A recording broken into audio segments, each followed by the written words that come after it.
The Chargers did what they could to show their appreciation to tight end Antonio Gates, one of the best players in the team's history, as they made plans to move on.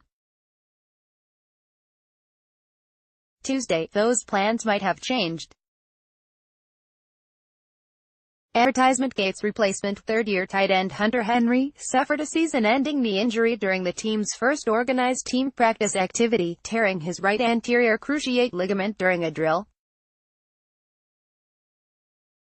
Tuesday was the first day this offseason the Chargers could have the offense and defense facing off in drills, though contact is prohibited. Advertisement: Henry, the team's second-round pick in 2016, was inked into a prime role in the offensive plans for 2018. "We really felt like this is Hunter Henry's time," general manager Tom Telesco said as the team announced it wouldn't be re-signing Gates nearly a month ago. The Chargers' reasoning was solid. As a rookie, Henry caught 8 touchdowns and, in his second year, the offense moved best when he was a big part of the plan. And, after learning from Gates, he was ready to be a star. "He took me under his wing and taught me everything he could these past 2 years, Henry said of Gates earlier this offseason. "It's been incredible.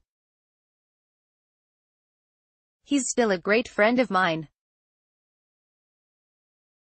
I talked to him. It's been really cool to be able to play with him these past 2 years. But definitely, I'm ready to step up. I'm ready to go." Advertisement: with Henry out for the season, free agent signing Virgil Green is the only tight end on the roster with meaningful NFL experience. Undrafted free agent Sean Culkin was on the roster last season, and Braden Bowman spent time on the practice squad in 2017. The Chargers also signed undrafted rookies Ben Johnson from Kansas and Cole Hunt from Texas Christian following the draft. The big question now is whether the Chargers would reopen the door to Gates after nudging him out of it. He's 37 and still an unrestricted free agent without a home, but showed late last season that he could still be productive as a fill-in for Henry. Ingram absent on day 1. Melvin Ingram skipped OTAs last spring, but he had been in the midst of a contract dispute. He subsequently signed a 4-year contract that guarantees him $42 million and could be worth as much as $66 million. When the Chargers opened OTAs Tuesday, their star defensive end was missing again. "I'd love to see everyone here," Coach Anthony Lynn said. "But everyone that wants to be here is here." Advertisement: how did Lynn feel about one of last year's defensive captains not wanting to be here? "I would like for him to be here with his teammates," Lynn said. "But these are voluntary men." Gus Bradley, the Chargers' defensive coordinator, said he has spoken with Ingram. "There's a great deal of trust with him," Bradley said. "In communication, you build trust." "What did Ingram communicate about why he was not here?" "That's between us," Bradley said. On Tuesday, the Chargers played Chris Landrum in Ingram's spot. The Chargers are set with Ingram and Joey Bosa as their starters at defensive end, but they are intrigued with Landrum's potential as a backup and as an extra rusher. Landrum impressed the Chargers in organized team activities last spring, then injured his shoulder in training camp and did not play last season. "We've seen flashes of him," Bradley said.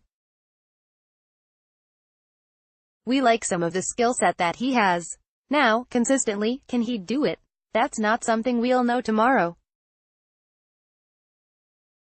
Bosa staying slim. The Chargers list Bosa at 280 pounds, but the Pro Bowl defensive end did not appear nearly so weighty when he met with the media Tuesday. Bosa said he dropped to between 260 and 265 pounds last season and has remained at that weight since. "It's more about speed," Bosa said.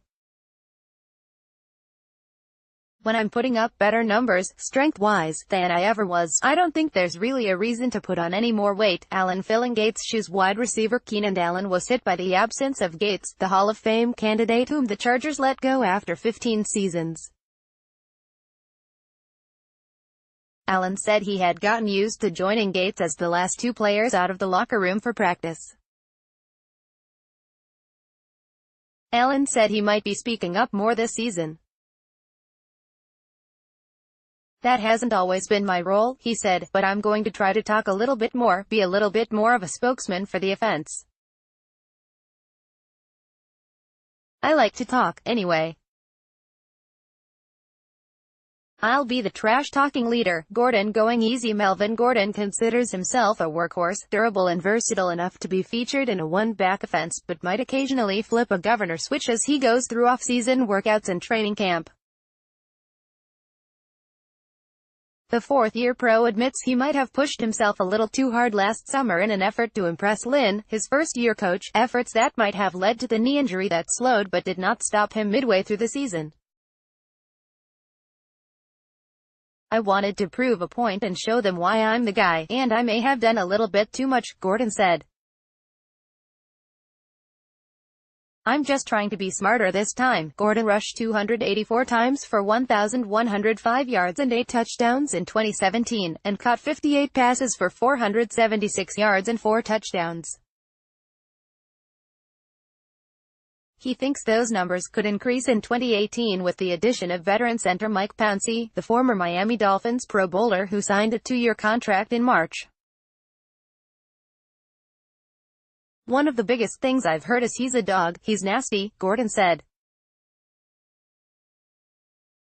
"I like that more than anything. I'm excited to work with him, and I know Chargers quarterback Phil Rivers is excited about it, so I feel like we can be real special with Mike bringing that leadership and nastiness." Hayward trending up. Cornerback Casey Hayward was ranked 59th on the NFL Network's list of top 100 players of 2018. If players were ranked by confidence, the two-time Pro Bowler would be no. 1. "Last year I was. Even though I see I'm trending in the right direction, y'all got to be crazy to think there are 58 players better than me in the NFL." Ingram, 76, and Rivers, 56, also made the list. The top 50 have yet to be revealed. Staff writer Mike DeGiovanna contributed to this report. Bill.Shakin at LATimes.com. Twitter, at BillShakin. Advertisement updates, 7:10 p.m. This report has been updated with news of Hunter Henry's injury. This report was originally published at 1:50 p.m.